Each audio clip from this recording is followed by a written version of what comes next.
वो ये क्यों कर रहे हैं। इस पर आने से पहले मैं जमील साहब आपकी राय जरा इस पर जानना चाहता हूं। आज जो एक ऐसे मुल्क के साथ हम जाहिर है हम अपनी ट्रेड को बढ़ाने की कोशिश कर रहे हैं और बेलारूस जो पहले ही जिस पर पाबंदियां हैं, अमेरिका इसको किस तरह से देख रहा होगा और पाकिस्तान के लिए कितना फायदेमंद है, आप इसको कैसे देख रहे हैं? हाँ, ये काफी कलीदी नुक्ता है कि अमेरिका इसको किस तरह देख रहा होगा। मौजूदा तनाजुर में जाहिर है अमेरिका इसको बहुत ज्यादा पसंदीदगी की निगाह से तो नहीं देख सकता, क्योंकि एक आप ऐसे मुल्क के साथ अपने बायलैटरल रिलेशन को मजीद तकवीत पहुंचा रही हैं और इस बामरूज पर लेके जा रहे हैं कि 68 मेंबर्स का ये मिनिस्ट्रियल डेलीगेशन इधर आया है, जिसमें 43 के करीब ताजर इसमें मौजूद है। तो एक बहुत हाई पावर और साथ में एक बहुत बड़ा डेलीगेशन आया है। जाहिर है उनके प्रेसिडेंट भी और वजीर खारजा इसको लीड कर रहे हैं पहुंचने के बाद। और ये जो रोड मैप बनाया जाएगा 25 से लेके 27 तक, 2025 से लेके 2027 तक, उसमें काफी चीजें शामिल की जाएंगी और उसी सिलसिले में अभी MOU और एग्रीमेंट वगैरह इस पे साइन होंगे। तो लिहाजा यस, किस नजर से देखा जाएगा? बहुत ज्यादा पसंदीदगी की नजर से नहीं देखा जाएगा। और जाहिर है ये हमें मालूम है कि बेलारूस, आपको बताया अभी डॉक्टर हमा ने कि बेलारूस जो है क्योंकि वह सैंक्शन मुल्क है और क्योंकि उसने अपना एड़ी चोटी का साथ दिया है रशिया का इस तमाम मामले में, और बेलारूस पे बड़ी कोशिश की गई कि वो भी नेटो में शामिल हो जाए, लेकिन बेलारूस उस तरफ नहीं गया। बाकी कंट्रीज जो नेबरिंग कंट्री हैं रशिया के, वो चले गए, लेकिन बेलारूस ऐसा तो उसने नहीं किया।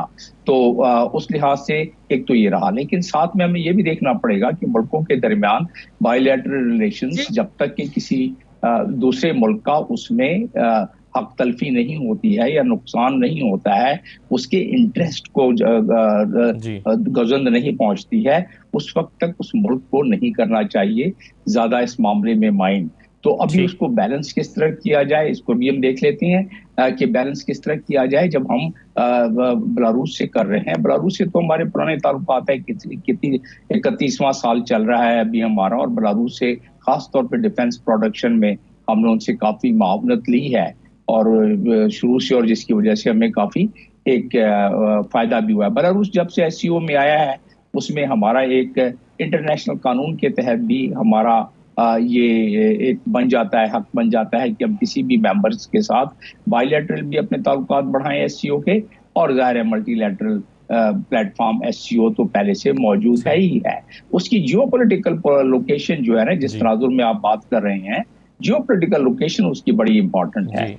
उसके नॉर्थ ईस्ट साइड पर लिथुआनिया है जो कि यूरोपियन यूनियन का मेंबर, और उसके जो दोबारा नॉर्थ पे दूसरा मुल्क है लतीविया, वो भी उसमें है। दोनों यूरोपियन यूनियन और दोनों नेटो में शामिल हुए हैं, और बेलारूस ने रजिस्ट किया हुआ है अभी तक। लेकिन बेलारूस की दूसरी जियोपॉलिटिकल एक बहुत बड़ी इंपॉर्टेंस ये है कि वो पिवटल किरदार अदा करता है between Europe, EU and Russia. गो के लैंडलॉक मुल्क है, लेकिन उसमें बहुत ज्यादा पिवटल उसका किरदार है।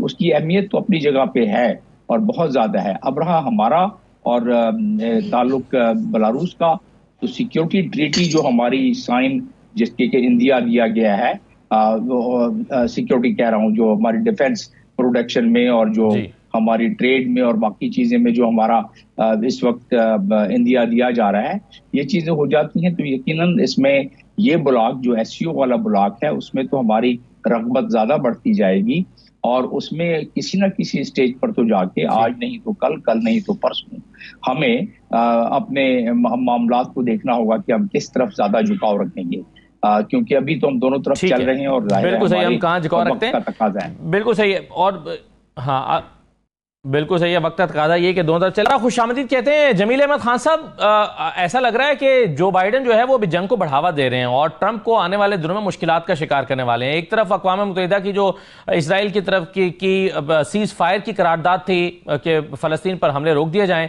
उसकी जो बाइडेन ने या अमेरिका ने मुखालफत की। दूसरी तरफ वो रूस की तरफ ज़्यादा जारहियत के साथ आगे बढ़ रहा है।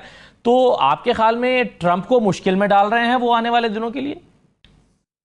नहीं, ट्रंप की तो खैर वो जो फॉरेन पॉलिसी उनकी है उसके मुताबिक वो चल रहे हैं, और रहा सवाल जहाँ तक सीज फायर का, तो सीज फायर में तो पहले भी दो रेजोल्यूशन पास हुए थे सिक्योरिटी काउंसिल के 2624 और 2625, जिसमें कि बिल्कुल सीज फायर का जिक्र किया, न जिक्र बल्कि सीज फायर का ऑर्डर दिया गया था। उसमें अमेरिका ने भी वोट दिया था, लेकिन उसके इम्प्लीमेंट कराने में अमेरिका ने साथ नहीं दिया। तो ये तीसरा तो उन्होंने बिल्कुल 10 के 10 ममालिक जो नॉन परमानेंट मेंबर हैं वो एक तरफ, और 5 परमानेंट मेंबर्स में से सिर्फ अमेरिका, उसने इसको वीटो कर दिया।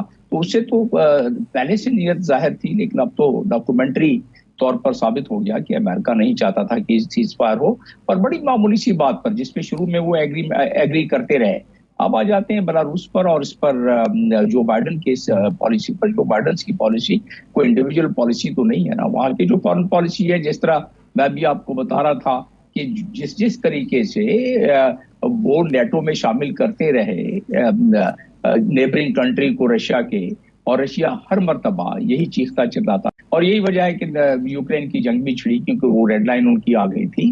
तो उस लिहाज से अगर देखा जाए तो वो अपने फॉरेन पॉलिसी के मुताबिक इजाजत भी दे रहे हैं, क्योंकि एंड यूजर का एक सर्टिफिकेट देना होता है जो भी हथियार बेचे जाते हैं किसी दूसरे मुल्क को, तो वो एंड यूजर के सर्टिफिकेट में दिया होता है कि आप हमारी इजाजत के बगैर किसी और मुल्क पर ये इस्तेमाल नहीं करेंगे। तो उन्होंने दे दिया, उसको इजाजत दे दी, यानी वो सर्टिफिकेट दे दिया। तो इसका मतलब ये है कि मजीद चैलेंज कर दिया, और यही वजह है कि जो न्यूक्लियर डॉक्ट्रिन को चेंज करना पड़ा रशिया को, और उन्होंने कहा कि अगर हमारे अपनी नेशनल सिक्योरिटी को खतरा हुआ तो हम इसको डाउनग्रेड करते हैं, फिर हम उस सिलसिले में इवन कन्वेंशनल वार पे भी हम इसको चला देंगे न्यूक्लियर को। लेकिन ये बात सही है, और ये बात सही, अभी इस पे जिक्र भी हो रहा था, तस्करा हो रहा था कि ये क्योंकि म्यूचुअल डिस्ट्रक्शन का एक खेल है, और इसमें मैं नहीं समझता कि तीसरी जंग अजीम न्यूक्लियर वार इस तरह छिड़ सकती है प्लानिंग के तहत। एक्सीडेंटली यस हो सकता है ये, और जब तक कि दुनिया जागेगी उस वक्त तक तबाह हो जाएगी। ये बात भी दुरुस्त है, क्योंकि न्यूक्लियर हम इसको सोचते हैं, पूरी दुनिया को इस चीज का इल्म है कि एक भी कहीं अगर डिवाइस न्यूक्लियर की चल पड़ी तो 57 किलोमीटर मिनिमम जाता है इसका गुबार, जो कि न्यूक्लियर जो होता है न्यूक्लियर डस्ट, और वो पूरी दुनिया में फैल जाता है एक हफ्ते में, और उसकी वजह से पूरी दुनिया इफेक्ट होती है। अच्छा, आपके ख्याल में जमील साहब, ये जो रूस का रिस्पांस है न्यूक्लियर पॉलिसी में तब्दीली के जरिए से टूवर्ड्स अमेरिका, ये ज्यादा सख्त था, और क्या अमेरिका की एक्सपेक्टेशन के बरखिलाफ था? अमेरिका नहीं, वो रूस तो पहले इसका इंदिया देता रहा कि हमारी एग्जिस्टेंशियल थ्रेट आएगी जब, तो हम उसके लिए कोई भी कदम उठा सकते हैं। तो ये कोई एक आम किसी तजिया निगार के लिए कोई इतना मुश्किल काम नहीं था सोचना। तो अमेरिका तो एक बहुत बड़ा मुल्क है, वो तजिया कर सकता था इस बात का कि रशिया को अगर मजीद प्रेस किया तो उसके पास कोई और तरीका नहीं होगा, बल्कि वो अपने डॉक्ट्रिन को मजीद कम कर सकता है, और वो दुनिया को बता सकता है कि नहीं। लेकिन इसमें बात यह है कि जब जिस तरह बात हो रही थी कि जैसे ही डोनाल्ड ट्रंप आएंगे तो इसमें काफी खास तौर पर नेटो के हवाले से और रशिया और यूक्रेन के हवाले से तो काफी मदम पड़ना शुरू हो जाएगा। और इजराइल का जहां तक ताल्लुक है और पैलेस्टाइन का ताल्लुक है, उसमें नहीं लगता कि कोई ज्यादा कोई कमी आएगी उसमें 19-20 के फर्क के अलावा।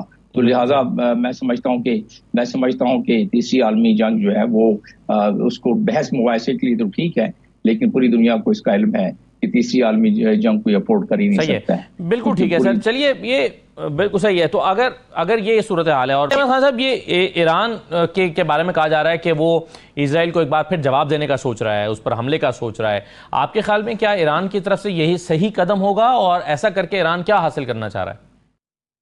नहीं, ईरान तो जाहिर है जब उसकी एग्जिस्टेंशियल थ्रेट को उसको मिलेगी, और ईरान ने तो ये बिल्कुल कह दिया है। पहली तो बात यह है कि वो अपना हक महफूज रखता है आर्टिकल 51 का अक़वाम मुत्तहिदा के चार्टर के तहत, कि उस पर हमला किया गया है, उसका जवाबी हमला कर सकता है, और उसने अनाउंस कर दिया है, किया था उसी वक्त जब उस पर हमला हुआ था 1 माह पहले। तो पहली बात तो ये। दूसरा ये है कि जाहिर है अगर वो देखे उस पे कि अगर ऑयल फील्ड पर अगर हमला किया जाए, ऑयल रिफाइनरीज पर हमला किया जाए, तो इजराइल के सुप्रीम कमांड ने और इजराइल की लीडरशिप ने ये कह दिया था कि अगर हमारे ऑयल रिफाइनरीज पर और ऑयल फैसिलिटीज पर हमला किया गया तो कोई भी ऑयल फैसिलिटीज पूरे खिते में नहीं बचेगी। आप अंदाजा करें कि इससे क्या भूचाल हो सकता है। तीसरी चीज कि न्यूक्लियर एसिड्स जो उनकी हैं उस पर, तो ये तमाम चीजें जो है वो उनकी रेड लाइन है ईरान की। और ईरान क्यों इस वक्त खामोश है कि ईरान को पता है कि उनको इसका काफी ज्यादा नुकसान हो जाएगा, क्योंकि ये बहरी बेड़े, ये तमाम मिलिट्री एसेट्स, ये तमाम मिलिट्री बेसेस जो यूएस के हैं वो एक्टिवेट हो जाएंगे। और ये अनाउंस किया गया है एक दफा नहीं कई मरतबा अमेरिका की तरफ से कि अगर ईरान ने हमला किया तो हम इजराइल के साथ मिलकर उसका मुकाबला करेंगे, यानी कि इजराइल के साथ हम खड़े हैं। ये बात जो बाइडन की तरफ से भी और कमला हारिस की तरफ से भी और उनके बाकी 11 दफा जो विजिट किया है ब्लिंकन ने, उसमें भी इसका यही इंदिया दिया गया है। तो लिहाजा आपके सवाल का जवाब कि ईरान ऐसी सूरत में जैसे जैसे, क्योंकि हमले में कमी नहीं आ रही है गाजा में, और इसी तरीके से लेबनान में कमी नहीं आ रही है। 250 रॉकेट कल फायर किए हैं वहां से, और इवन के एयरपोर्ट बंद कर दिया था इजराइल का हिजबुल्लाह ने। तो वहां से वो मुजाहमत भी हो रही है, लेकिन नुकसान काफी कर रहा है इजराइल, गाजा में करता जा रहा है। तकरीबन कोई 90 के अफराद के करीब जहां बाग हुए हैं कल पिछले 24 घंटे में, और इसी तरह लबनान में 45 के करीब। तो वो सिलसिला जो जारी है, जिसकी वजह से ईरान भी इस मलाल में है। और ईरान देखता है कि क्योंकि उसकी प्रॉक्सी का सबसे बड़ा ताकतवर जुज़ हिजबुल्लाह है, और उसको न्यूट्रलाइज करने की कोशिश की जा रही है, जो कि बहुत मुश्किल ग्राउंड इनकर्शन के हवाले से बहुत मुश्किल नजर आ रहा है, और मुश्किल होती जा रही है इजराइल के लिए। इजराइल के बड़े सीनियर अफसरान इसमें जो है वो मारे जा रहे हैं। तो उसके बावजूद ईरान देख रहा है कि अगर मजीद लेबनान पर ज्यादा चढ़ाई की गई और गजा का सिलसिला इसी तरह जारी रहा, खासतौर पर लेबनान हिजबुल्लाह का, तो उस पर फिर ईरान का कोई बईद नहीं कि वो अपना हक जो उसने महफूज कर रखा है 51 के तहत, वो इस दफा शिद्दत के साथ उस पर अपने मिसाइल बरसा के और वो कर ले, और फिर जाहिर है एक जंग का आगाज हो सकता है। जी।